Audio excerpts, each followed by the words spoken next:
तो फ्रेंड्स, ये चौथा चैप्टर है प्लांट किंगडम। इसमें आज का हमारा जो टॉपिक है जिसका नाम है फाइलम्स टिनोफोरा।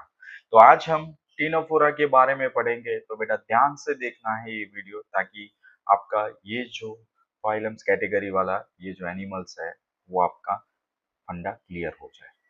बात करते हैं टिनोफोरा की। तो वो Ctenophora close relatives of cnidarians, वो एक अलग कैटेगरी से नाइडेरियंस में, और वो रिलेटेड है दोनों। तो अब बारी है इसके कैरेक्टरिस्टिक्स की। फाइलम स्टेनोफोरा, तो उसको हम सी वॉलनट्स, कॉम जेलिस और सी गूसबेरीज भी बोल सकते हैं। वो मेरीन है, मतलब वो समुद्र के अंदर रहते हैं।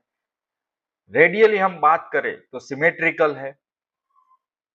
उसका जो ऑर्गेनिज्म होता है वो दो लेयर का बना हुआ होता है, इसीलिए हम उसको डाइपोब्लास्टिक ऑर्गेनिज्म बोलते हैं। एक लेयर जो होता है वो एक्सटर्नल लेयर होता है, दूसरा जो लेयर होता है वो इंटरनल लेयर होता है।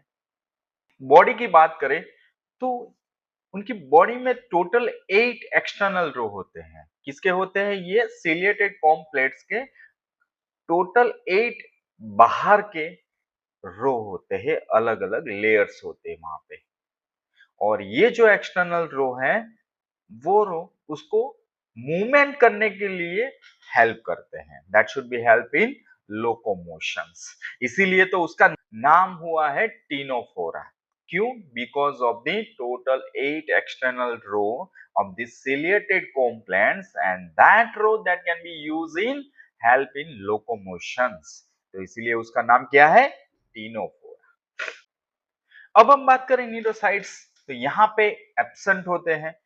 ग्लू सेल्स यहाँ पे प्रेजेंट होते हैं, जिसको लस्सू सेल्स भी बोलते हैं और कोलोब्लास्ट भी बोला जाता है। और ये जो है मेनली सेल्स, उसका मेन काम क्या है?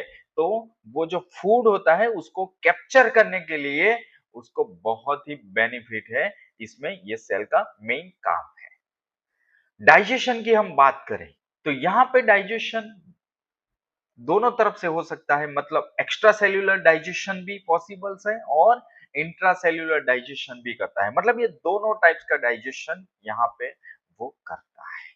उसका मेन कैरेक्टरिस्टिक्स है बायोलुमिनेसेंस। और बायोलुमिनेसेंस का मतलब होता है ऐसे ऑर्गेनिज्म जो लाइट को प्रोड्यूस करते हैं, और ऐसा जो कैरेक्टर्स होते हैं जिसको हम बोलते हैं बायोलुमिनेसेंस। यहाँ पे मेल और फीमेल की बात करें तो यहाँ पे सेक्सेस आर नॉट सेपरेट, मतलब एक ही ऑर्गेनिज्म पे दोनों सेक्सेस प्रेजेंट होते हैं, जिसको हम बोलते हैं मोनोसियस। रिप्रोडक्शन की हम बात करें तो रिप्रोडक्शन जो है वो सेक्सुअली रिप्रोडक्शन वो करते हैं। फर्टिलाइजेशन एक्सटर्नली होता है। डेवलपमेंट इनडायरेक्टली डेवलपमेंट होता है। एंड साइडिपेड्स लार्वा, यहाँ पे ये लार्वा स्टेज होता है जिसका नाम है साइडिपेड्स। अब क्लासिफिकेशन की हम बात करें तो टिनोफोरा का जो क्लासिफिकेशन है वो दो क्लासेस में वो डिवाइड होता है। जो पहला क्लासेस है जिसका नाम है टेंटाकुलेटा, और जिसमें एग्जाम्पल है प्लूरो, ब्रैकिया एंड टिनोप्लेना।